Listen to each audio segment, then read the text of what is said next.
Have you ever felt like a ghost in your own life? Like you're just a background character in someone else's story, a supporting role that's necessary but never celebrated? That was my life. For 32 years, I was the quiet one, the reliable one, the one who never made waves, and consequently the one who was never really seen.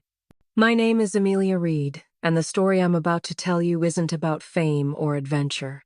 It's about the deafening silence of being invisible, and the chaotic explosion that happens when you're suddenly blindingly seen for the very first time.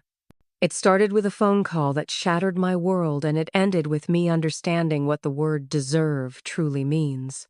The story involves $10 million, a man who was more of a father to me than my own, and a family that looked at my good fortune and saw it as the ultimate betrayal.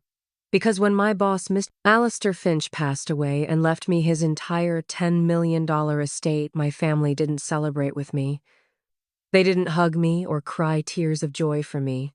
Their first words to me were, "But why you don't deserve it." And to understand why those words cut deeper than any knife you have, to understand the life I lived before the money, the life of a ghost. My story, the real story, begins not in a fancy lawyer's office, but in the hushed, dusty aisles of a place called the Dusty Page, an old independent bookstore that smelled of aging, paper leather, and brewed tea. It was my sanctuary. I started working there right after college, a temporary job that somehow stretched into a decade. My degree was in literature, a fact my father, Tom, never failed to bring up at family gatherings with a sigh as if it were a chronic illness. Amy in her books, he'd say, shaking his head. "When are you going to get a real job with a 401 Kelvin?" My mother, Sarah, would just offer a tight, sympathetic smile that didn't quite reach her eyes. To them, my life was a holding pattern, a failure to launch. Their hopes, their dreams, their entire financial and emotional investment were poured into my older brother, Mark. Mark was the golden child. He went to business school, got a job in finance, drove a German sedan, and married a woman who photographed their perfect life for social media. He was their success story. I was their footnote. My relationship with my family was one of quiet, constant erosion. It wasn't loud fights or dramatic blowouts.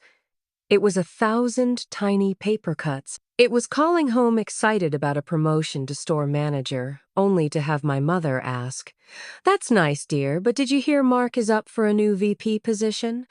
It was my father loaning Mark thousands of dollars for a down payment on his house while I was carefully budgeting to fix the rattling sound in my 10-year-old Honda. They loved me, I think, in the way you love. A familiar piece of furniture. You'd notice if it was gone, but you don't spend much time admiring it. I learned early on not to expect much, to find my worth in other places, and I found it at the Dusty Page. The store was owned by Alistair Finch. When I first met him, he was an intimidating figure. A tall, slender man in his late 70s with a shock of white hair and eyes that seemed to see right through you. He rarely smiled and spoke in a clipped, precise manner. The first few months, I was terrified of him. I'd just shelve books, handle transactions, and try to stay out of his way. But Mr. Finch wasn't a man who missed details. He noticed things. He noticed I organized the poetry section by era instead of just alphabetically. He noticed I'd leave little handwritten recommendation notes tucked into books I loved. One afternoon, he found me reading a worn copy of East of Eden on my lunch break. He just stood there for a moment, watching me. "Steinbeck's finest," he said, his voice a low rumble. "A brutal exploration of the myth of choice." I was so startled I almost dropped the book. We ended up talking for over an hour about the Trask brothers, about good and evil, about whether we can truly escape the sins of our fathers. It was the first real conversation we ever had, and it opened a door. Slowly I began to see the man behind the gruff exterior. Alistair Finch was a man built of stories and quiet grief. His wife Eleanor had passed away years before I started working there. They'd never had children. The bookstore was his life, his legacy, and his refuge. He saw the same in me. He started calling me into his office, a cozy room at the back of the store filled with rare first editions, to discuss inventory or sales figures, but it always morphed into something more. He'd ask me about my life, my family. At first, I'd give the polished, polite answers. Oh, they're great. Everyone's fine. But Alistair had a way of listening that invited honesty. One day, after a particularly draining phone call with my mother where she'd gone on and on about Mark's new deck renovation, I came back to the office with tears in my eyes. Alistair didn't say anything. He just poured me a cup of tea from the thermos he always kept on his desk and waited. And for the first time, I let it all out. The invisibility. The constant comparisons. The feeling of being a disappointment just for choosing a quiet life I loved. He listened, his gaze unwavering, and when I was done, he said something that has stayed with me ever since. Amelia, there is a difference between a family and a bloodline. A bloodline is an accident of birth. A family is a choice. It's the people who choose to see you. From that day on, he became my family. He was the one I called when my car broke down. He was the one who celebrated my birthday with a cupcake and a rare signed copy of a Virginia Woolf novel. He taught me about business, about first editions, about life. He told me stories about Eleanor, about their travels, about the life they built together within the four walls of that bookstore. He saw the passion my parents dismissed as a hobby. He saw the quiet competence they mistook for a lack of ambition. In a world that barely acknowledged my existence, Alistair Finch saw me, and I in turn saw the lonely, brilliant, kind-hearted man who was hiding from the world because it had taken his better half. I became his confidant, his manager, his friend. In the last couple of years, as his health began to fail, I became his caretaker. I'd make sure he took his medication, drive him to doctor's appointments, and sit with him in the evenings reading aloud when his eyes got too tired. My family saw it as me being a glorified assistant. My brother once joked, "Still working for the old man, huh? You should be careful or he'll put you in his will." The irony is so thick now it's suffocating. The last time I saw him alive, he was frail, lying in a hospital bed. He gripped my hand, his knuckles like paper over bone, and whispered, "Thank you, Amelia, for everything. You have a good heart. Don't ever let them convince you otherwise." He passed away 2 days later. The grief was a physical weight, a hollow ache in my chest. A week after the funeral, I received a call from a man named David Davies, identifying himself as Mr. Finch's attorney. He asked if I could come to his office to discuss the final testament of Alistair Finch. I assumed he wanted to give me a final paycheck or talk about the future of the bookstore. I had no idea I was walking into the first day of the rest of my life. I was about to learn that sometimes the people who see you the least are the ones who feel the most entitled to you, and that a quiet life lived with integrity can make a sound so loud it shakes the very foundation of your world. If you've ever felt overlooked or undervalued, or if you're just curious to see how this impossible story unfolds, please hit that like button and subscribe to the channel. You won't want to miss what happened next. The law office of Davies, Sterling, and Dunn was located on the top floor of a glass skyscraper downtown, a world away from the comforting, earthy scent of the dusty page. As I stepped out of the elevator, my worn cardigan and sensible flats felt ridiculously out of place amidst the polished marble floors and men in $1,000 suits. Everything seemed designed to intimidate, to remind you of your own insignificance. I clutched my purse, my knuckles white, and gave my name to the receptionist, who looked at me with an expression of polite disinterest. I felt that old, familiar cloak of invisibility settle over my shoulders. I was just Amy Reed, the bookstore manager. What could I possibly be doing here? I was led down a long hallway to a corner office with a panoramic view of the city. A man in his 60s with kind eyes and a reassuring smile stood up from behind a massive mahogany desk. "Miss Reed." "David Davies. Thank you for coming. Please have a seat." His handshake was firm and warm, a small gesture that eased a fraction of the tension in my chest. "I'm very sorry for your loss," he began, his tone sincere. "Alistair spoke of you often. He considered you the daughter he never had." The words sent a fresh wave of grief through me, so sharp and sudden, it almost took my breath away. I could only nod, not trusting my voice. "I'll get straight to the point, mister," Davies said, sensing my distress. "Alistair was a very meticulous man. His will is ironclad and very, very clear. He appointed me as the executor to ensure his final wishes were carried out exactly as he intended without any complications." He slid a thick-bound document across the desk towards me. "This is a copy of his last will and testament." I stared at it, my heart beginning to hammer against my ribs. I thought perhaps he'd left me a small token, a sentimental gift, maybe even ownership of the bookstore itself, which was a thought so overwhelming I couldn't fully process it. Mr. Davies put on a pair of reading glasses and opened his own copy. "I'll skip the legal formalities and get to the relevant sections," he said gently. "First, regarding the dusty page. Alistair bequeathed the bookstore, the building it occupies, and all its assets and inventory solely to you," I gasped. My hands flew to my mouth. The bookstore. My home. My sanctuary. It was mine. Tears welled in my eyes as a mix of grief and gratitude washed over me. It was the most incredible gift I could ever imagine. But Mr. Davies wasn't finished. He cleared his throat and continued reading. "Secondly, regarding my personal effects, my home, and all its contents, I bequeath these items to Amelia Reed, in the hopes that she will find comfort and peace within its walls." My head was spinning. His house, I had only been there a few times.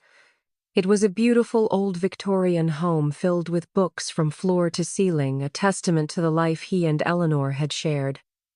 It was a museum of their love.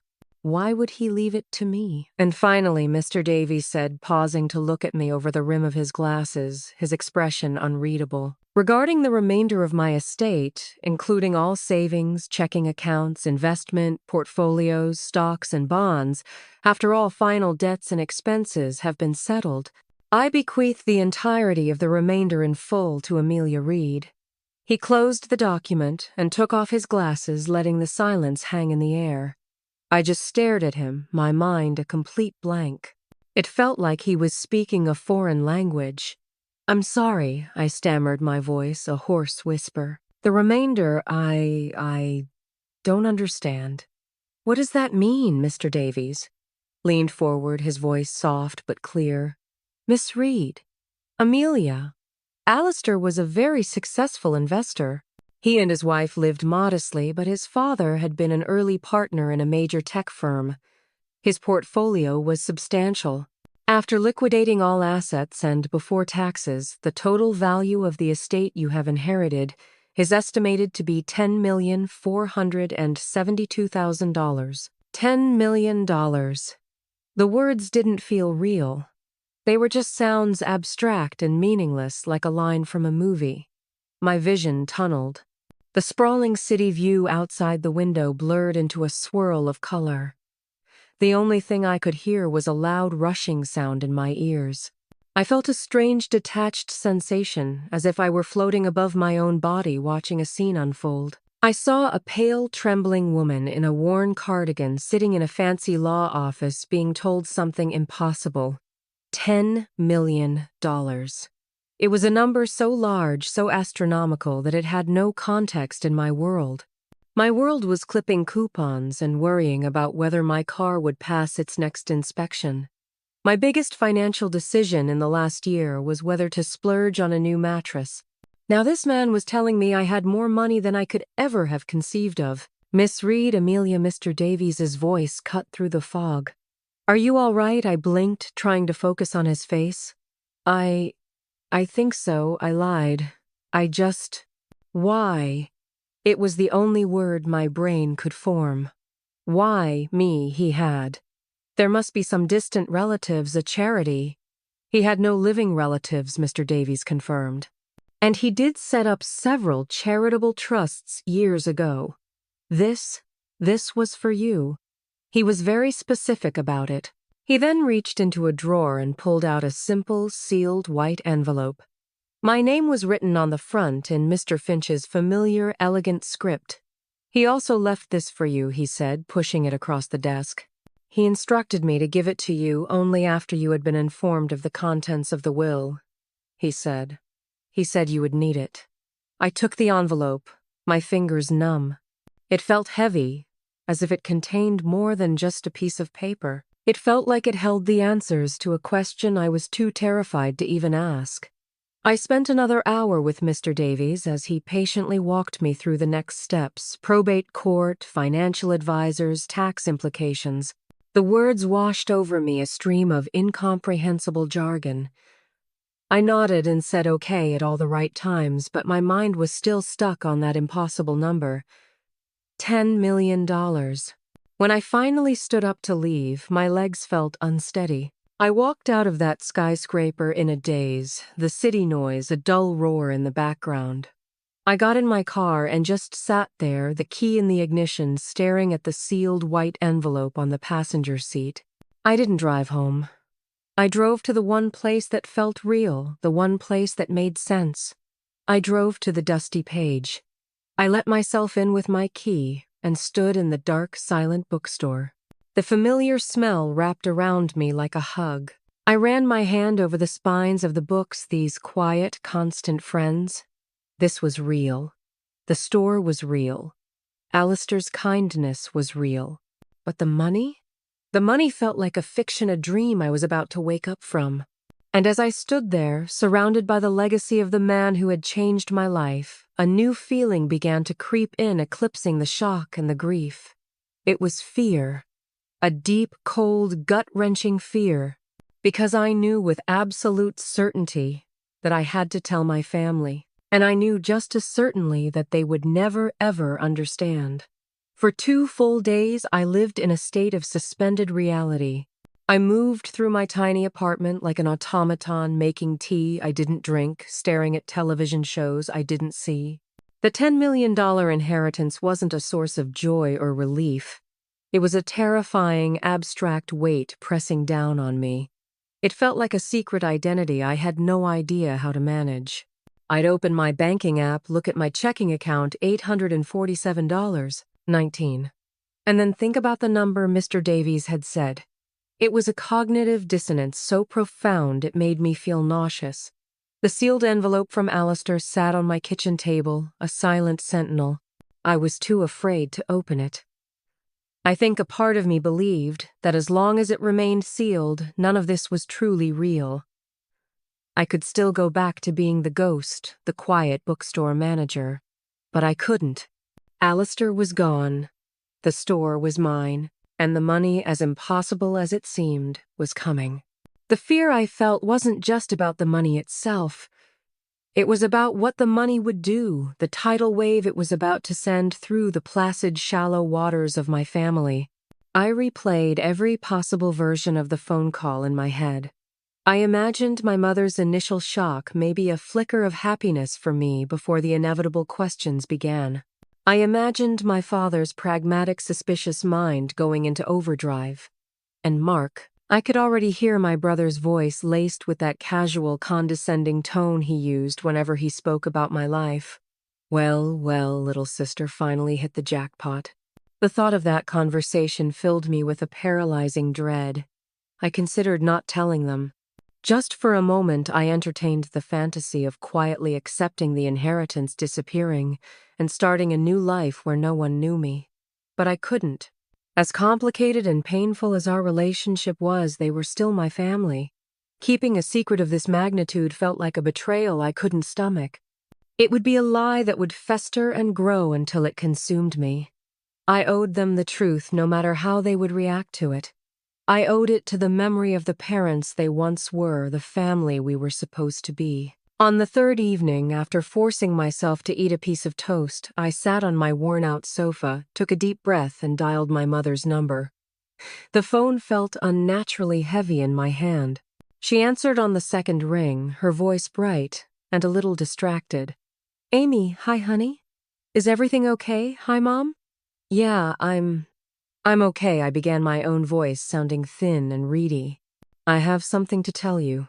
Is Dad there? Maybe you should put me on speaker." The immediate shift in her tone was palpable. The brightness vanished, replaced by a tense worry. Tom, get in here, it's Amy. She sounds upset. I heard some shuffling in the background, then my father's gruff voice. What's wrong, Amelia? Is it your car again? No, Dad, it's not the car, I said, a small humorless laugh escaping my lips. Of course, that was his first thought. My problems were always small, practical, and slightly annoying. It's about Mr. Finch. You know my boss. He passed away last week. Oh, honey, I'm so sorry to hear that, my mother said, and for a moment her sympathy sounded genuine. He was a very old man, wasn't he? It was bound to happen. So what does this mean for your job? Will they close the store? It was my father, ever the pragmatist. The man had just died, and his first thought was about my employment status. I took another shaky breath. This was it. Well, that's kind of what I need to talk to you about. I met with his lawyer today. He had a will. Okay. My father prompted, the impatience clear in his voice. Mom, Dad. Mr. Finch, he left the bookstore to me. A beat of silence. Then my mother's voice, high-pitched with surprise. What? The whole store? Oh, Amy, that's wonderful, isn't it, Tom? Did you hear that? She owns the business now? Hold on, Sarah, my father cut in. He just gave it to you, just like that. Are there debts, taxes? What's the business actually worth? You need to be careful, Amelia. A gift like that can be a Trojan horse. I could feel my resolve hardening. Here I was sharing what I thought was incredible news, and he was already looking for the catch, the flaw, the reason it wasn't as good as it sounded. There's more, I said, my voice flat now, devoid of the emotion I'd felt just moments before. The shock had insulated me. He didn't have any family. He left his entire estate to me. Another silence, longer this time. I could practically hear the gears turning in their heads, the mental calculations being made. His whole estate, my mother finally whispered. What does that even mean? Like his house? Yes, I confirmed. His house and everything else. My dad's voice was sharp, demanding. Amelia, stop being vague. What is everything else? Give us a number. I closed my eyes. There was no going back now.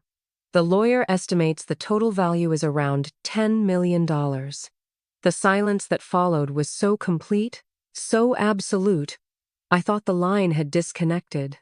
I could hear my own breathing, loud and ragged, in the stillness of my apartment. Then a choked sound from my mother.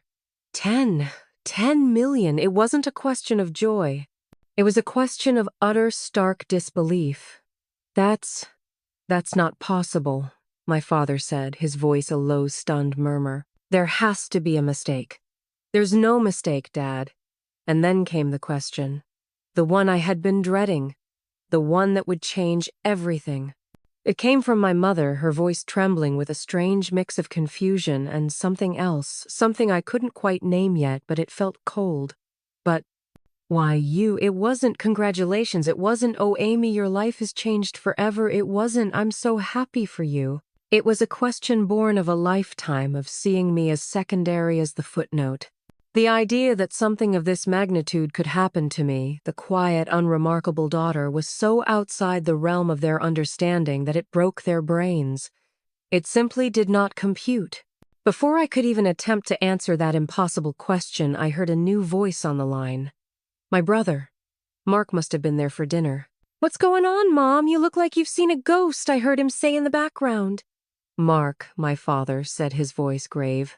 Your sister seems to think her old boss left her $10 million.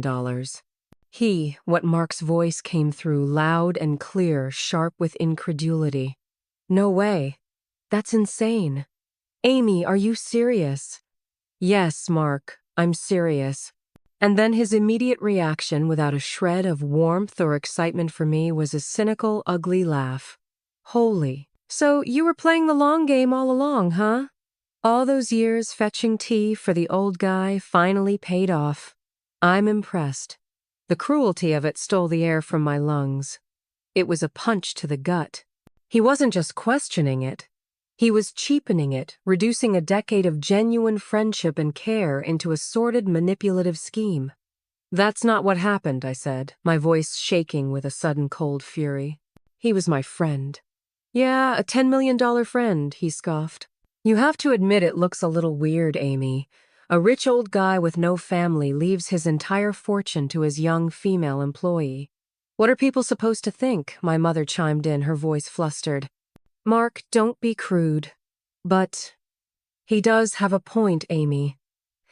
It's a bit unusual. You hardly ever mentioned him. A lie. A blatant lie. I had mentioned him constantly. They just hadn't been listening. They were already rewriting history, creating a narrative that made sense to them, a narrative where I wasn't worthy of such a gift on my own merit. The conversation devolved from there. It was a barrage of suspicion, disbelief, and poorly veiled jealousy. They wanted details. They wanted to know about the lawyer, the will, the taxes. It wasn't about me. It was about the money. The money was the main character now. I was once again just a supporting role. I ended the call, feeling hollowed out the cold dread I'd felt before, now replaced with a searing, bitter certainty. I had given them the truth, and they had rejected it. They couldn't see the story of a lonely old man and a kind young woman. They could only see the money and a daughter who in their eyes had done nothing to deserve it. As I hung up the phone, my gaze fell on the sealed white envelope on my table. Suddenly I knew. Alistair had known. He had known them. Known how they would react. He hadn't just left me his fortune. He had left me a shield. And I knew I had to open it. The aftermath of that phone call was a suffocating silence. I didn't hear from my parents or my brother for 2 days. No follow-up questions, no tentative congratulations, nothing. It was a deliberate, calculated silence, a silence designed to communicate their disapproval more loudly than any argument could. In our family, silence was a weapon, and they were wielding it with expert precision. I spent those 2 days in a haze of hurt and anger, the ugly words from the call replaying in my mind. Mark's accusation that I had been playing the long game stung the most. He had taken something pure, my friendship with Alistair, and twisted it into something transactional and predatory. It was a reflection of his own worldview, I realized. For Mark, everything was a transaction, a rung on a ladder. The idea of selfless kindness was so alien to him that he couldn't even comprehend it. On the 3rd day, my mother finally called. Her tone was stiff, formal. Amy, your father and I have been talking. We think it would be best if you came over for dinner on Sunday. We need to talk about this situation. As a family. The word situation hung in the air, clinical and cold. My inheritance wasn't a blessing. It was a problem to be managed. And Amy, she added, her voice dropping slightly, Mark will be here. And your Aunt Carol is in town, so she'll be joining us as well. My blood ran cold. Aunt Carol. My mother's sister was the family's official gossip columnist and town crier. Her involvement meant one thing: this wasn't a private family discussion. This was a tribunal.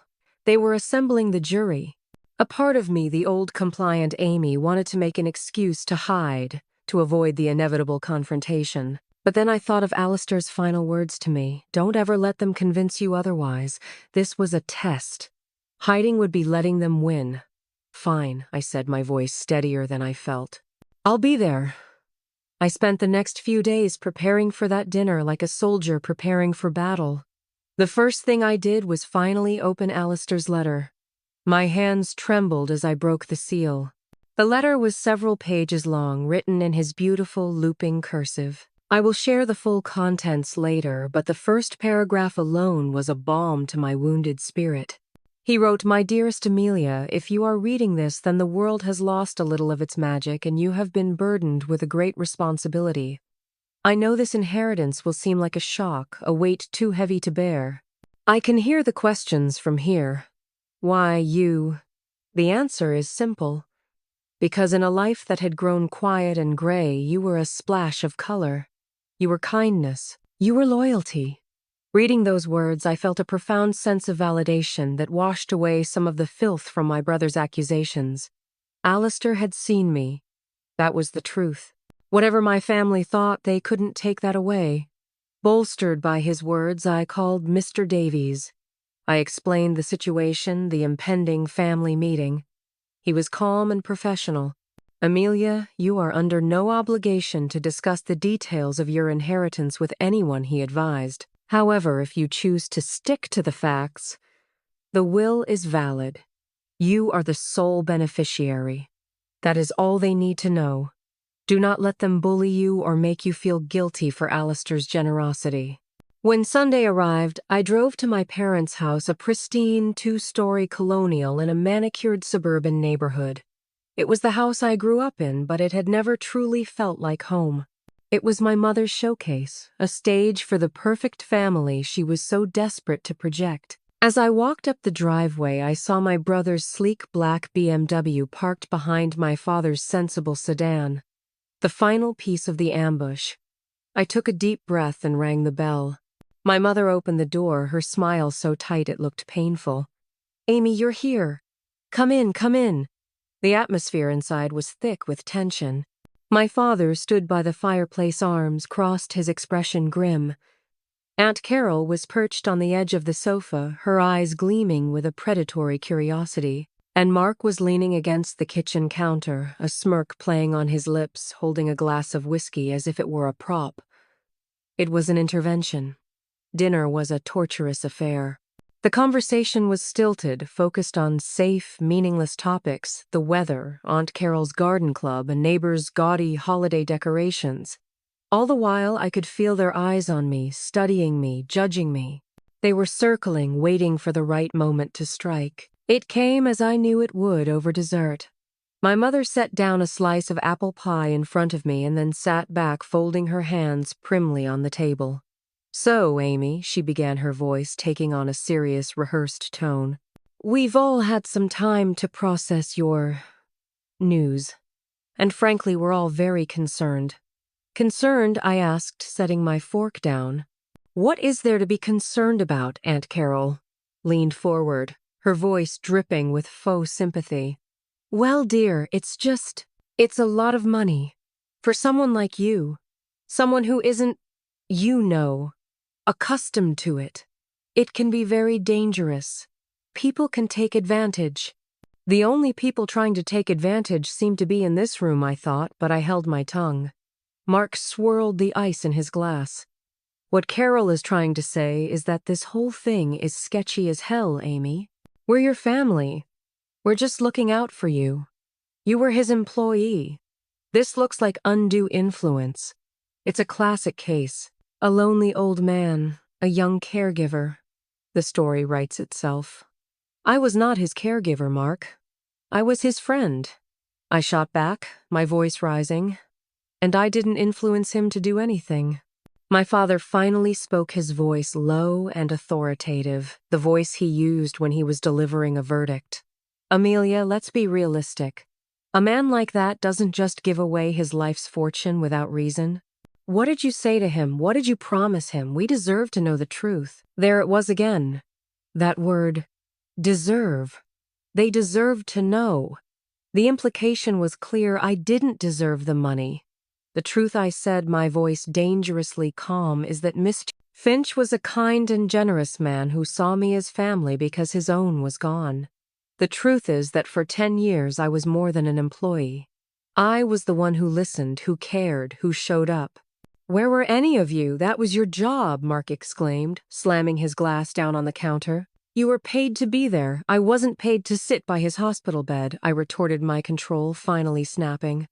"I wasn't paid to listen to him talk about his dead wife for hours because he was lonely. I wasn't paid to treat him like a human being. I did that because I cared about him. A concept that you seem completely incapable of. Understanding." The room fell silent, stunned by my outburst. I never raised my voice. I was the quiet one, the peacemaker. Aunt Carol was the first to recover. "Well, there's no need to be hysterical," she sniffed. "We're just saying it would be the right thing to do, to share it. We're your family. That money could do so much good for all of us. Mark's business could use an investment. Your father and I could finally retire comfortably." My mother nodded eagerly. "She's right, honey. A rising tide lifts all boats. That money, it should be treated as a family asset." I stared at them, my heart turning to a block of ice. It wasn't just suspicion anymore, it was entitlement. In their minds, my inheritance was not mine. It was theirs. They had already carved it up, allocated it, spent it. They looked at me and didn't see a daughter or a niece or a sister. They saw a walking, talking bank account. They saw an obstacle between them and the money they believed they were owed. I finally understood. This wasn't a conversation. It was a negotiation. And they thought because I was the quiet one, the ghost, that I would simply give in. But they didn't know about the letter. They didn't know that Alistair Finch had armed me with the truth. I stood up from the table, my hands steady. "I'm not sharing anything," I said, my voice clear and firm. "The money is mine. Alistair left it to me and only me. This conversation is over." I walked out of that house, leaving them sitting in stunned, furious silence. As I drove away, I knew the battle was far from over. This was just the first skirmish, and they had just shown me exactly who I was fighting. Leaving my parents' house that night felt like walking out of a thick, suffocating fog into the clear, cold night air.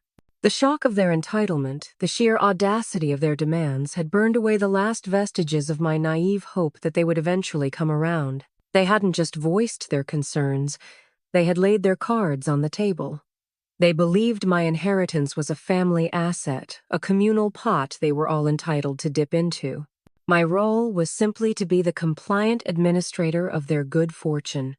As I drove, the scene at the dinner table replayed in my head, my mother's pleading eyes, my father's stony disappointment, Mark's undisguised greed, and Aunt Carol's venomous concern. They were a pack united in their belief that I, Amelia, the quiet girl who read books and worked in a dusty old shop, was somehow an illegitimate heir. Their reaction wasn't just about the money. It was a fundamental rejection of my worth. They couldn't conceive of a world where I, and not their golden boy son, was the recipient of such a staggering gift. When I got back to my small apartment, the silence that greeted me was a relief. It was a space that was truly mine, untainted by their judgment and expectations. I made myself a cup of tea, my hands still trembling slightly, and sat down at my kitchen table. My eyes fell on the envelope from Alistair. I had read it once in a frantic, tear-filled rush. Now I needed to read it again slowly. I needed to arm myself with his words, to wrap them around me like a shield. I carefully unfolded the thick, cream-colored pages. "My dearest Amelia," the letter began again. "If you are reading this, then the world has lost a little of its magic, and you have been burdened with a great responsibility. I know this inheritance will seem like a shock, a weight too heavy to bear. I can hear the questions from here. Why you? The answer is simple. Because in a life that had grown quiet and gray, you were a splash of color. You were kindness. You were loyalty. And I know with a certainty that pains me that you will have received precious little of either from the people who should have given it to you most freely." The words hit me with the force of a physical blow. He knew. He hadn't just guessed. He knew. I read on my heart pounding. "I am not a man who pries, but I am a man who observes. I have sat in my office and overheard snippets of your phone calls. I have seen the light in your eyes dim after a weekend visit home. I have seen you return to the store with a brave face trying to hide a fresh hurt. I once heard you on the phone with your brother, listening patiently for 20 minutes as he detailed his latest financial victory, only for him to cut you off dismissively when you tried to share a small joy of your own. He didn't even let you finish your sentence. I saw the look on your face after you hung up. It was a look of such profound resignation, of such deep-seated invisibility, that it broke my old heart. Tears streamed down my face, blurring the ink on the page. Someone had seen it. Someone had witnessed all those tiny, silent paper cuts and understood that they weren't small at all. They were 1,000 little wounds that had been bleeding me dry for years. Your family, Amelia, for all their talk of love and obligation, sees you as a utility. You are the responsible one, so they don't have to be. You are the quiet one, so they can be loud. You are the one who asks for nothing, so they feel justified in giving you just that. They poured all their resources, their praise, and their attention into your brother, hoping to build a monument to their own success. They didn't realize that the real treasure was the one they left, sitting in the dust, quietly tending to the pages of forgotten stories. Their blindness is their greatest loss, not yours. Eleanor and I, we always wanted children. We dreamed of a daughter with a curious mind and a gentle soul. A daughter who would rather spend an afternoon lost in a book than chasing fleeting status. When you walked into my store all those years ago so full of passion for the written words, so earnest and so kind, you were like a ghost of that dream made real. Over the past decade, you have been more than an employee. You have been a friend, a confidante, and in every way that matters, you have been my family. You filled the silence in this old man's life with conversation and laughter. You honored the memory of my Eleanor by loving the world she and I built together. You showed up. Day after day, you showed up. That is why, Amelia. That is the answer to the question they will scream at you. I am not leaving you this money because you were my employee. I am leaving it to you because you were my friend. I am not giving you a reward. I am giving you a tool. I am giving you freedom. The freedom to live a life of your own choosing, not one dictated by the quiet desperation of making ends meet. The freedom to pursue your passions without having to justify them to people who lack the imagination to understand them. And yes, the freedom to finally be insulated from the casual cruelty of those who would take you for granted. They will not understand this. They will see it as an injustice. They will call you manipulative. They will say you don't deserve it. Their greed will make them ugly, and I am sorry for the pain that will cause you. But you must remember this, Amelia. You do not owe them an explanation. You do not owe them a single dollar. This inheritance is not a lottery ticket. It is the culmination of a decade of your own character. It is a reflection of the person you are. You earned this not with scheming or manipulation, but with simple, consistent human decency. A currency your family has long since devalued. So live, my dear girl. Buy a house that feels like home. Travel and see the world Eleanor and I loved. Continue your education if you wish. But most importantly, never ever let anyone make you feel small again. Your worth was never in question, only their ability to see it. Consider this, my final gift, the clarity to see who they are and the resources to finally be who you are meant to be, without apology. With the deepest affection and gratitude, Alistair Finch. I finished the letter, my body racked with sobs. But these were not tears of sadness. They were tears of catharsis, of release. The letter was more than an explanation. It was an absolution. It was permission. It was the voice of the father I always wished I had, telling me I was enough. Alistair had given me more than $10 million. He had given me the truth. A truth so powerful it silenced all the doubting, critical voices that had lived in my head for 32 years. He had handed me a sword and a shield, and I would not be afraid to use them. I folded the letter carefully and placed it back in the envelope. The meeting at my parents' house was not an ending. It was a beginning. They had drawn their line in the sand.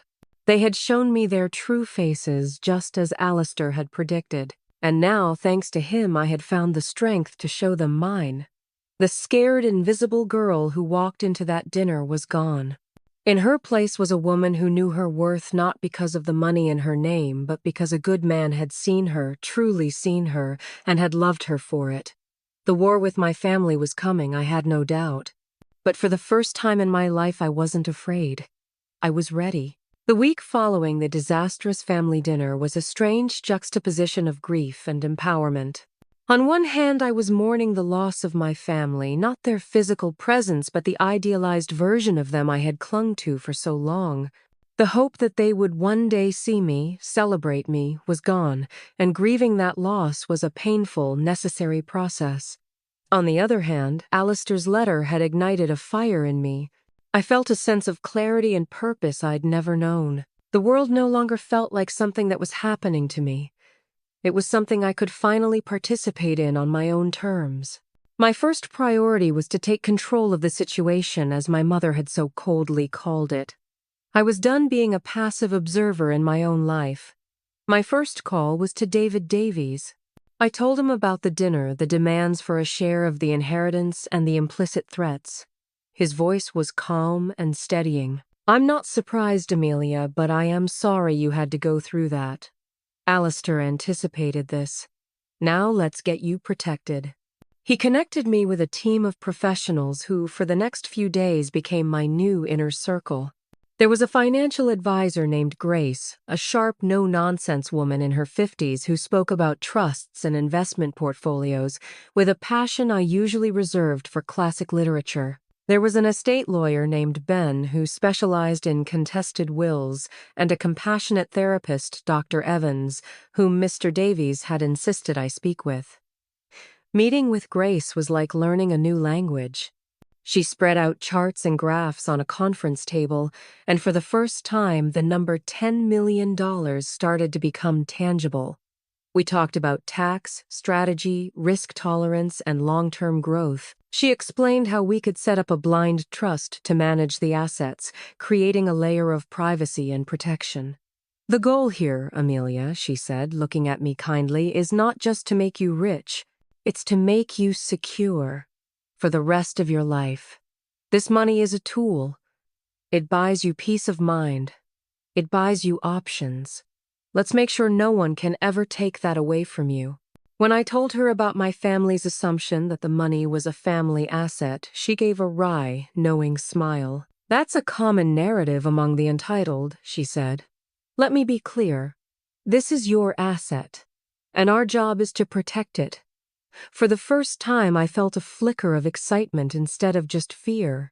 The most emotional part of this new journey was dealing with Alistair's house and the bookstore. I spent a full day at his home walking through the rooms filled with a lifetime of memories. It wasn't just a house. It was a love story told through art books and photographs of him and Eleanor. It felt too sacred for me to simply move into. I decided with Grace's help to establish a foundation in Alistair and Eleanor's name. The house would be preserved, perhaps used for a writer's residency program or a small literary museum. It would be a way to honor their legacy and share their love of the arts with the world. Then there was the dusty page. Quitting my job was one of the strangest experiences of my life. I walked in, and my co-workers who had heard only that Alistair had passed offered their condolences. They didn't know I was now their boss, the owner of the very ground we stood on. For now I wanted it that way. I told them I was taking some personal time to figure things out, which was the truth. I promoted my most trusted colleague to interim manager and assured them their jobs were safe. Walking out of the store that day, not as an employee but as its guardian, was a profound and bittersweet moment. This place had been my refuge, and now it was my responsibility. I already had a seed of an idea, forming a way to transform it from just a bookstore into something more, something Alistair would have loved. Amidst all these practical steps, I made a few small personal changes. I paid off my $20,000 student loan debt in a single transaction. The feeling of hitting submit on that payment was a physical release of a burden I had been carrying for a decade. I went to a dealership and traded in my rattling old Honda. I didn't buy a flashy sports car like my brother would have. I bought a brand new, safe, reliable Subaru. It was the first new car I'd ever owned. As I drove it off the lot, I burst into tears. It wasn't about the car itself. It was about the security it represented. It was the knowledge that if it broke down, I could afford to fix it. It was the freedom from that constant, low-level financial anxiety that had been the background noise of my entire adult life. My family, however, was not staying quiet. After a few days of silence following my departure from the intervention, the next wave of their campaign began. It was a war of attrition fought through text messages and voicemails. My mother would send long, rambling texts full of guilt and passive aggression. "I don't know why you're being so cruel to us. We only want what's best for you. Your father is so hurt he can't even sleep." My father left a single terse voicemail. "Amelia, your mother is a mess. I don't know what you think you're accomplishing with this selfish behavior, but you are tearing this family apart." Then there was Mark. His approach was more direct, a mix of feigned concern and veiled threats. "Hey, Amy, just checking in. Heard you're meeting with lawyers. You should be careful who you trust. There are a lot of sharks out there who will be happy to take your money. You're in over your head. You need your family to help you manage this." Each message was a carefully crafted missile designed to trigger my old insecurities, my ingrained sense of obligation. The old Amy would have crumbled. She would have called back, apologized, and tried to smooth things over. But the new Amy, armed with Alistair's letter and the support of my new team, did something different. I followed the advice of my therapist, Dr. Evans. I didn't engage. I didn't argue. I saved the messages as a record, and then I blocked their numbers. Not permanently, but for a while. I needed space. I needed to build my new life without their voices in my head telling me I didn't deserve it. This act of setting a boundary, of choosing my own peace over their manufactured drama, felt more powerful than any financial transaction. It was me finally taking the driver's seat of my own life. But I knew this was just the calm before the storm. A family like mine, a brother like Mark, wouldn't be deterred by blocked numbers. They saw $10 million slipping through their fingers. They weren't going to give up that easily. I was building my defenses, putting my affairs in order, and finding my own strength.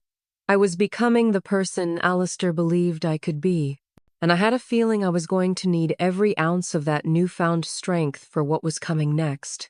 The quiet war of words was about to escalate into a full-blown declaration of war. The peace I had carved out for myself by blocking my family's numbers lasted for exactly 9 days. It was a blissful, productive period where I focused solely on the future. I worked with Grace to map out a financial plan, met with architects to discuss potential renovations for the bookstore, and spent hours with Dr. Evans untangling the complicated knots of guilt and obligation that had defined my life. For the first time, I felt like I was breathing clean air. The storm broke on a Tuesday morning, not with a phone call, but with the crisp sound of a letter sliding through the mail slot in my apartment door. It was a thick, formal-looking envelope from a law firm I didn't recognize, Donovan Finch and Associates. The name Finch in the letterhead was a cruel, ironic twist. My hands trembled as I opened it. The language was cold, dense with legalese, but the message was brutally clear. My family, specifically my parents, Tom and Sarah Reed, and my brother Mark Reed, had retained legal counsel. The letter was a formal notification of their intent to contest the last will and testament of Alistair Finch.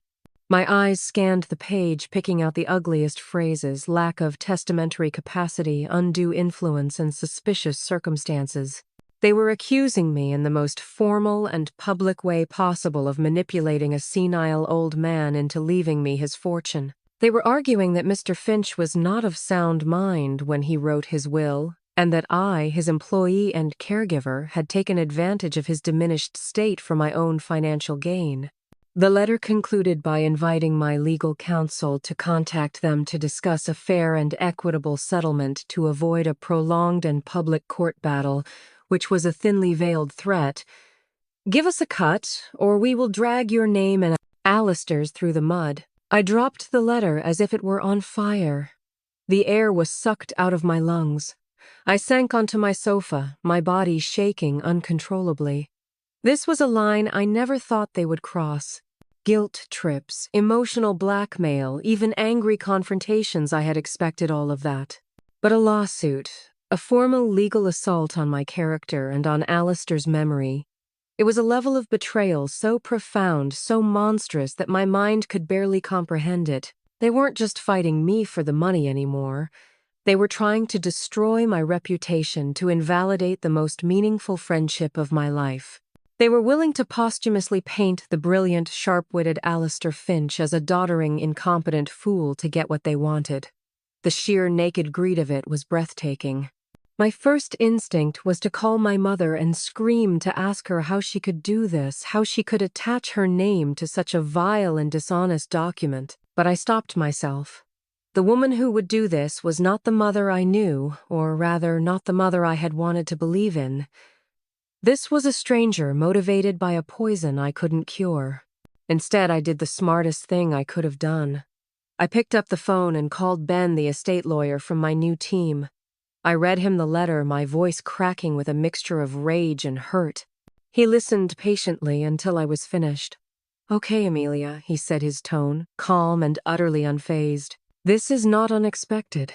It's the classic playbook for disgruntled relatives. It's nasty, it's unpleasant, but it is very, very beatable. Alistair knew this might happen. We have prepared for it."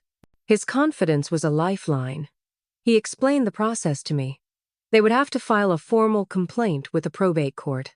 We would respond. There would be a discovery phase where both sides would gather evidence, and that would likely lead to depositions where we would all have to give sworn testimony under oath. "They have no case," Amelia Ben assured me. "Alistair's longtime doctor will testify to his soundness of mind up until the very end. His banker will testify to his financial acumen. And David Davies, who has been his lawyer for 30 years, will testify that Alistair was perfectly lucid and adamant about his intentions when he drafted the will. Their case is built on nothing but greed and speculation. But they're saying I manipulated him. I whispered the words, tasting like ash in my mouth. They're going to make me sound like a monster. And we are going to make them sound like what they are, greedy, entitled people, trying to steal from the person a good man chose to be his heir," Ben countered, his voice firm. "They are the ones who will look monstrous. Trust me. Now the first thing we do is respond. We will not be settling. We will not be intimidated. We will inform them that we intend to vigorously defend the integrity of Mr. Finch's will, and that we will be seeking to have their frivolous lawsuit dismissed. And we will also petition the court to have them pay all associated legal fees when we win." Hanging up the phone, I felt a shift inside me. The initial shock and hurt were still there, but they were now being overlaid with a cold, hard resolve. My family had just made the biggest mistake of their lives. They thought they were suing the old Amy, the timid, compliant girl who would rather swallow her own pain than cause a conflict. They didn't realize they had just declared war on a woman who had $10 million, a team of expert lawyers, and the dying wish of the man she respected most in the world on her side. They thought they could bully me into submission. They had no idea what Alistair's final gift had truly unlocked in me. It wasn't just financial freedom. It was the freedom from fear. That evening I went back to Alistair's letter. I read the part where he had warned me. "Their greed will make them ugly, and I am sorry for the pain that will cause you." He had known. He had tried to prepare me. The pain was real, a deep, aching chasm where my family used to be. But their ugliness was now on full display, captured in the black and white ink of a legal document. They had fired the first shot in a war they couldn't possibly win, and in doing so they had severed the final thread that connected us. This was no longer a family dispute. It was a legal battle for the truth. And for Alistair's sake, for my own sake, it was a battle I was going to win. I picked up the legal letter again, no longer trembling. I read their names: Tom Reed, Sarah Reed, Mark Reed. They were no longer Dad, Mom, and Mark. They were plaintiffs. Opponents, and I would face them. The legal battle dragged on for months, a slow, grinding process that was designed, I'm sure, to wear me down. It was a war fought not in a courtroom, but through a relentless barrage of paperwork, legal motions, and strategic delays from my family's lawyer. Their entire case hinged on painting a picture of me as a cunning predator and Alistair as a vulnerable, isolated old man. They subpoenaed the bookstore's financial records, my personal bank statements, and even Alistair's medical files, searching for any shred of evidence to support their narrative. It was an invasive and deeply violating process. They were picking through the bones of my life, of my friendship with Alistair, looking for anything they could twist into something sinister. Through it all, my lawyer Ben was my rock. He meticulously countered every motion, answered every request, and built a fortress of evidence around the truth. We had sworn affidavits from Alistair's doctor, his financial advisor, his oldest friends, and even some longtime customers of the bookstore. They all painted the same picture. Alistair was a brilliant, sharp, and fiercely independent man until the very end, and his bond with me was genuine and deeply cherished. He wasn't a victim. He was a man who had made a deliberate and well-reasoned choice. The most difficult part of the process was the discovery phase, which culminated in the depositions. A deposition is sworn testimony given out of court, but it's just as serious. It's recorded by a court stenographer, and it can be used as evidence in a trial.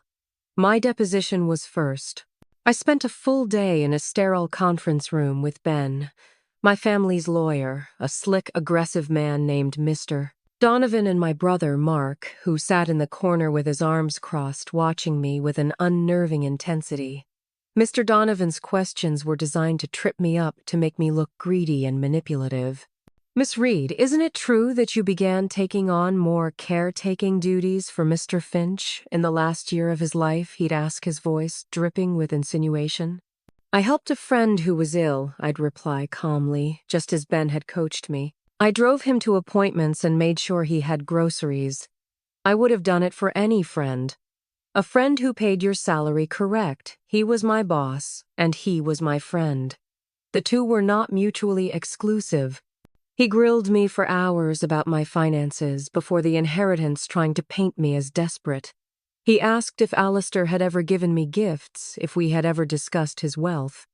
With every question I answered simply, honestly, and without emotion.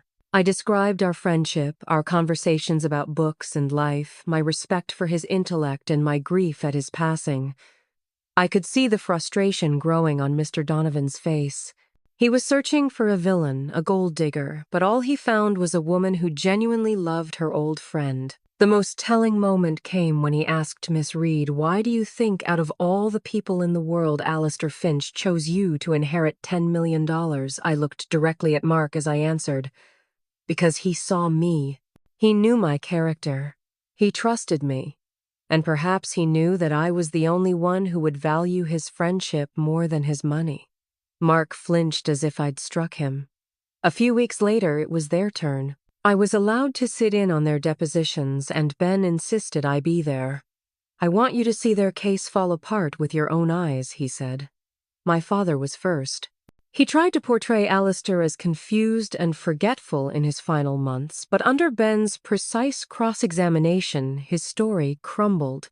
Ben produced visitor logs from the hospital that showed my father had never once visited Mr. Finch. "So you're testifying to the mental state of a man you hadn't seen in over a year?" Ben asked calmly. My father stammered, his face turning red. "Well, Amy told me things."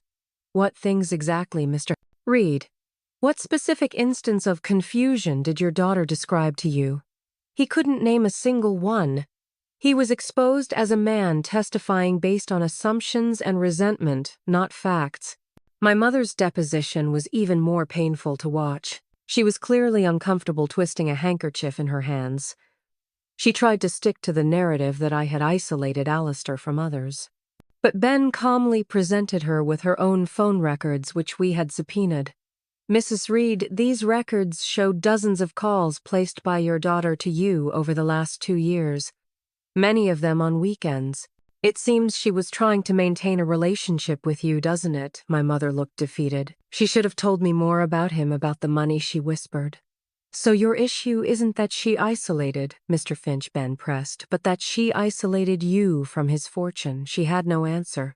But the real unraveling came during Mark's deposition.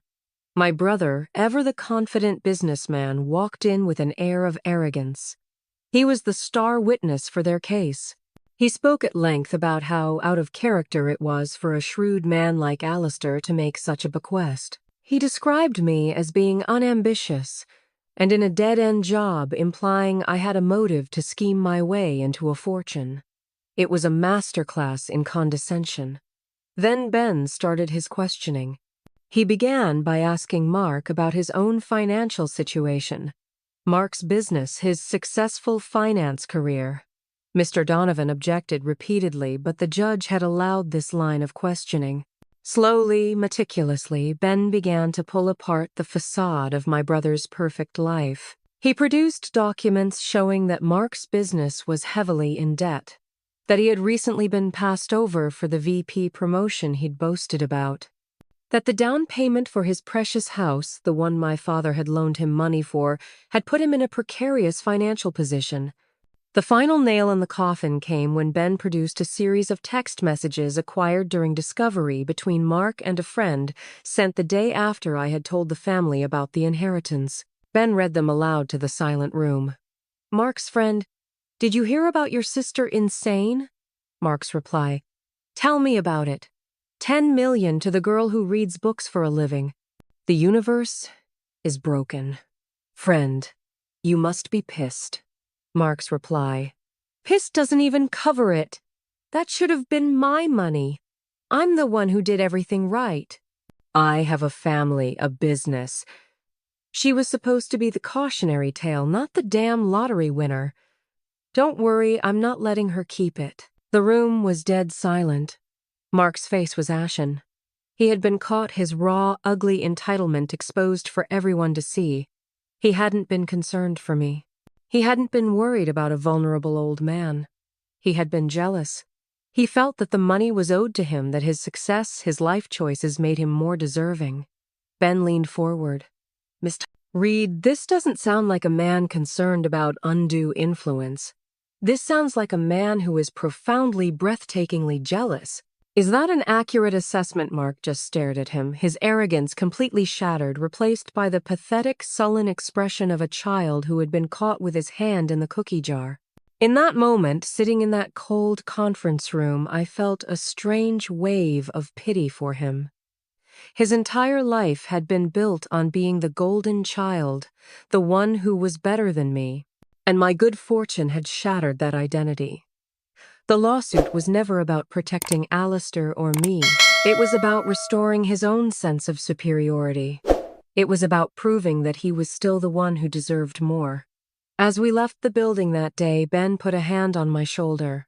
"It's over," he said quietly. "They have no case. They have no credibility. They have nothing." He was right. The depositions hadn't just weakened their case, they had annihilated it. They had been exposed for what they were not in a screaming family fight, but under the cold, unforgiving light of sworn testimony. The weeks following the depositions were not filled with a triumphant silence, but with a tense, static-filled quiet like the air before a lightning strike. My family's legal team had ceased their aggressive barrage of motions, but the lawsuit still hung over my head like a guillotine. It was a period of forced patience, a brutal test of my newfound resolve. Every morning I would wake up and the first thought that would enter my mind was, "It's not over yet." The weight of it was a constant companion. Ben assured me that their silence was a sign of weakness, that their case had been critically wounded, and they were scrambling, but the uncertainty was a unique form of torture. They had shown me their capacity for betrayal, and I couldn't shake the fear that they had one last ugly trick up their sleeves. During this time, I found my only true solace within the walls of the Dusty Page. The store remained closed to the public, a quiet, dusty sanctuary that belonged only to me and Alistair's memory. I didn't go there to hide.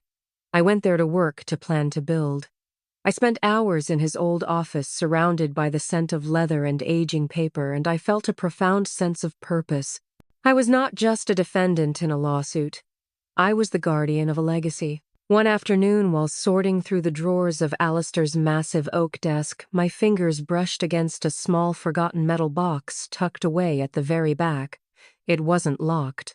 Inside, nestled on a bed of faded velvet, was not a precious jewel, but a handful of old black and white photographs. They were of him and Eleanor, taken long before I knew them. There they were, young and vibrant, laughing on a beach, posing in front of the Eiffel Tower, and standing proudly in front of the Dusty Page on the day it first opened. In one photo, Eleanor was playfully trying to balance a book on Alistair's head, and the look of pure, unadulterated joy on his face was so potent, it took my breath away. Beneath the photos was a single folded piece of paper. It was a poem handwritten in Eleanor's delicate script titled "For My Librarian." It was a beautiful, witty, and deeply loving tribute to her husband. Holding those tangible pieces of their love story, I felt a fresh wave of protective fury. This was the man my family was trying to paint as a senile old fool. This vibrant, brilliant man, so full of love and life. They were not just attacking me, they were desecrating his memory, trying to erase the truth of who he was. In that moment, sitting in his chair, holding a poem from his dead wife, my resolve hardened from steel into diamond. I would not let them win. I would not let their greed tarnish this beautiful legacy. Ben eventually filed the motion for summary judgment. He explained it was a legal knockout punch, a way of saying to the court, "They have nothing. Let's end this farce now." He also, with my enthusiastic approval, filed the petition demanding they cover all my legal fees, which had by this point climbed into the tens of thousands of dollars. It's not just about the money, Amelia. Ben had said, his eyes firm. It's about accountability. They can't be allowed to use the court system as a tool for harassment and extortion without consequence. A date was set for the judge to hear the motion. There would be no jury, just our lawyers arguing before the judge in his chambers. I wasn't required to be there, and Ben advised against it. He wanted to keep me insulated from any further ugliness. So on the day of the hearing, I went to the bookstore. I spent the morning with a yellow legal pad sketching out floor plans for the renovations I dreamed of. I envisioned a bright open space for the children's section with a small stage for story time. I mapped out where the new coffee bar would go. I was building a future, pouring all my nervous energy into creation, not destruction. My phone buzzed on the desk beside me just after noon. It was Ben. I took a deep, shaky breath before answering, my heart hammering against my ribs. "Hello," I said, my voice, barely a whisper. Amelia. Ben's voice was calm, measured, but underneath it I could hear a current of triumphant energy. He didn't just say, "We won." He drew it out, wanting me to feel the full weight of the victory. "I'm standing on the courthouse steps. The judge has made his ruling." He paused, and in that brief silence, a dozen nightmare scenarios flashed through my mind. "He granted our motion for summary judgment, Amelia. The case is dismissed. With prejudice." I gasped, a choked sob escaping my lips. "With prejudice? It means they can never ever file this suit against you or the estate again. It's over. Done. Finished." The relief was so absolute, so overwhelming, it was a physical sensation. I felt the tension I had been carrying for months, a heavy, invisible armor, simply dissolve, leaving me feeling light, almost dizzy. But Ben wasn't done. "There's more," he said, and now I could clearly hear the smile in his voice. The judge did not mince words. "He is also granting our petition for legal fees." And I want to read you a direct quote from his official ruling. I could hear him shuffling papers. "This court finds that the plaintiff's claims are not only without evidentiary support, but appear to have been brought in bad faith. The testimony provided during depositions revealed a clear and troubling pattern of familial jealousy and financial entitlement. This lawsuit constitutes a frivolous and vexatious abuse of the judicial process." He finished by stating that ordering them to pay my legal fees was a necessary sanction to deter such malicious litigation in the future. I started to cry then, not quiet, sad tears, but huge, gulping sobs of pure, unadulterated catharsis. It wasn't just a win, it was a vindication. The judge hadn't just looked at the facts. He had seen the truth. He had seen their greed. He had seen their entitlement. He had named their ugliness for what it was in the cold, permanent ink of a court document. My name and Alistair's name was not just cleared, it was polished clean. That evening, as the sun began to set, a strange and powerful impulse took hold of me. I had to see them. I had to stand in the same room with them, not as the accused, but as the victor. This couldn't end with a phone call from a lawyer. It had to end with me looking them in the eye. I drove through the familiar suburban streets, but I felt like a stranger, a visitor from another world. When I pulled up to the house I grew up in, I didn't hesitate. I still had my old house key on my keychain, a relic from a life that no longer existed. On impulse, I walked to the front door and slid it into the lock. It turned. The sound of the tumblers clicking into place felt like an echo from the past. I let myself in. They were in the living room exactly as I had pictured them. My father in his armchair, my mother on the sofa, Mark slumped between them. The television was on, casting a flickering blue light on their stony, defeated faces. They looked up as I entered, and a wave of shock followed by a palpable dread washed over them. My mother was the first to speak, her voice trembling. "Amy, what are you doing here?" "The case was dismissed," I said, my voice as calm and steady as a frozen lake. "And you will be receiving a bill from my lawyer. A very large one." My father grunted a sound of pure, impotent rage. "So you came here to gloat?" "No," I said, walking further into the room, feeling a strange lack of fear for the first time in my life in that house. "I came here for a reckoning. You put me through hell. You accused me of being a liar, a thief, a manipulator.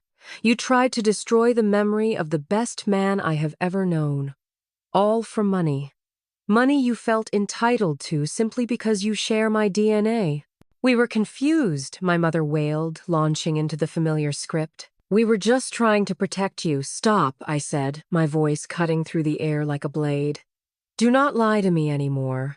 I am not that little girl. I sat in your depositions. I heard your real reasons. I saw your text messages, Mark." I turned my full attention to my brother, who shrank under my gaze.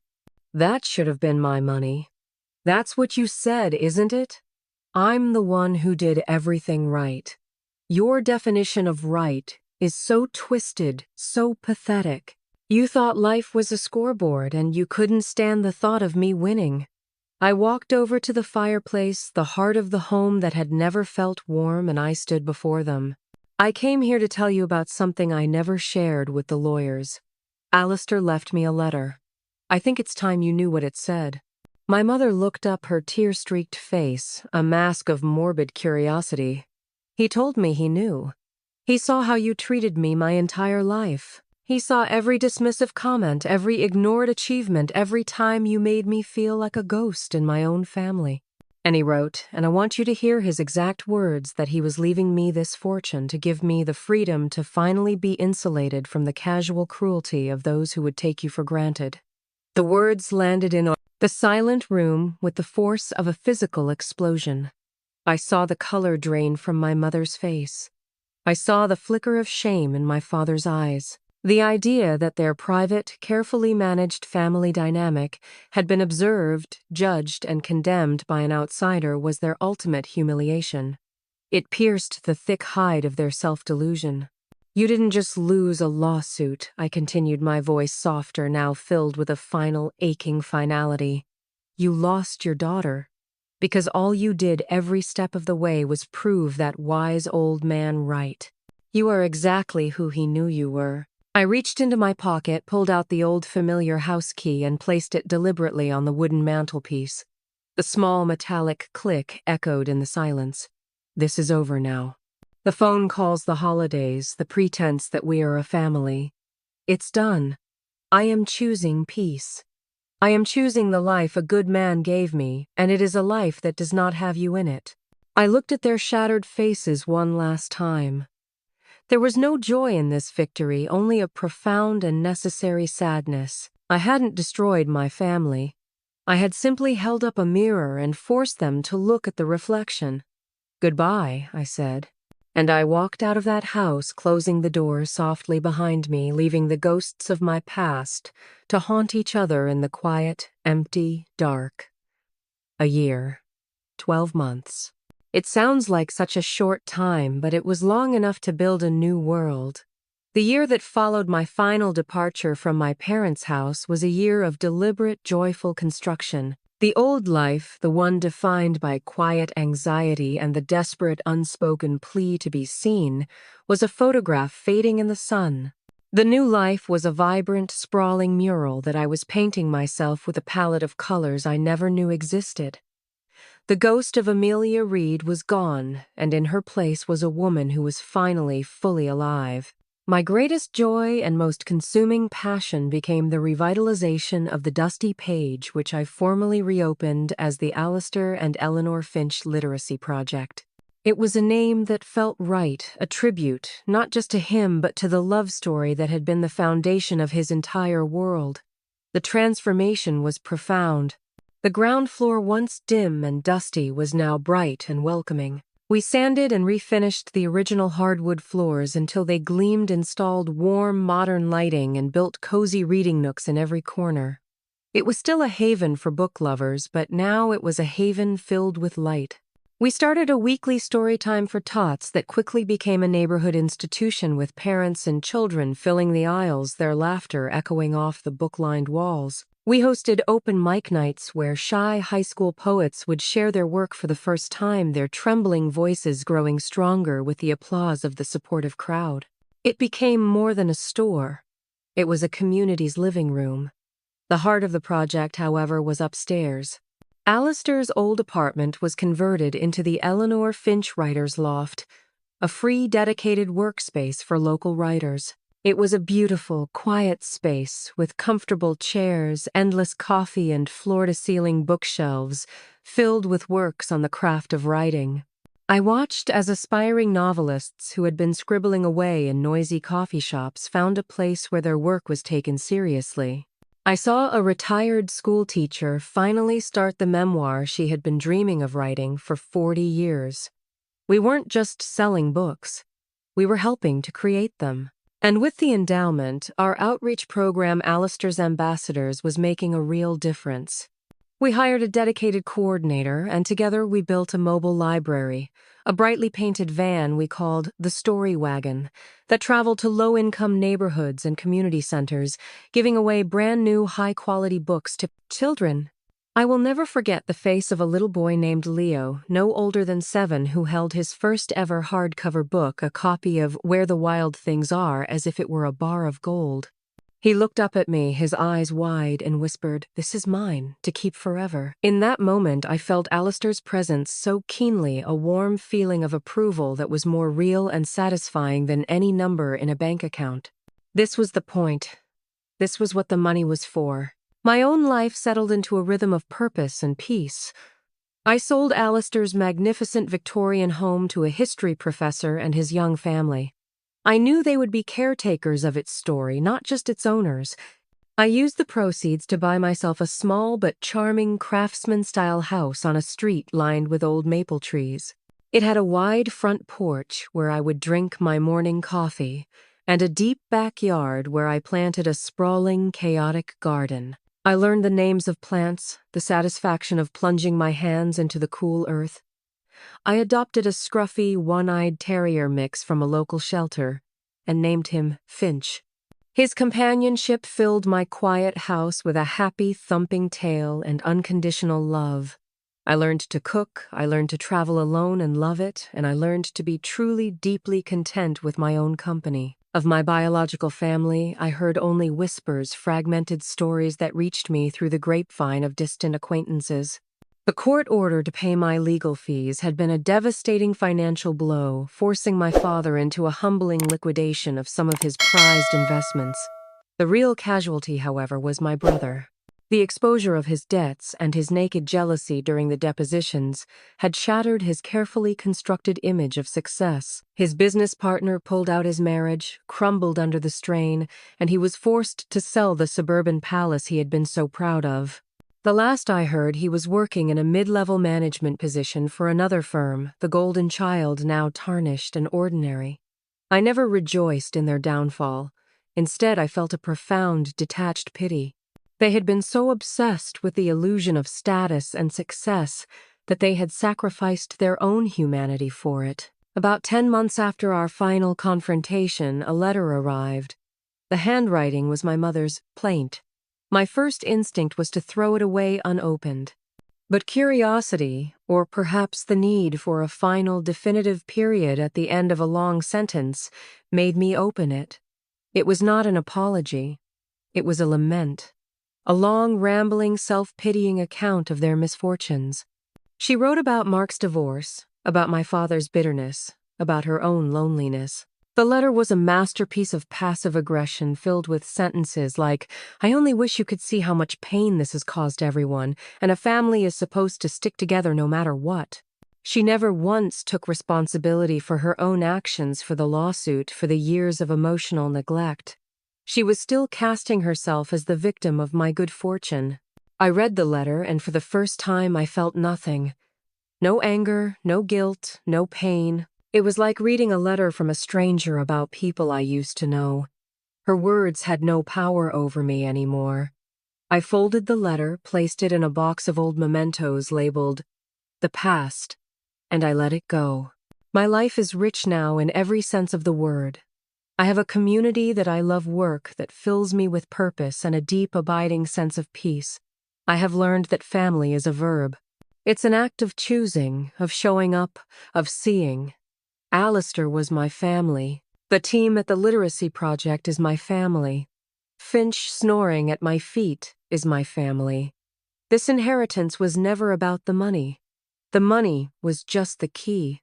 Alistair's true gift was that he unlocked the cage I didn't even know I was in. He gave me the freedom to walk away from a life where I was perpetually auditioning for a love that was never going to be granted. He gave me the clarity to see that I didn't need their approval to be worthy. I was already worthy. I had been all along. The greatest fortune I inherited was the realization that the quietest people can have the most powerful voices once they finally decide to use them. And my story, the real story, is not about a girl who inherited $10 million. It's about a woman who inherited her own life.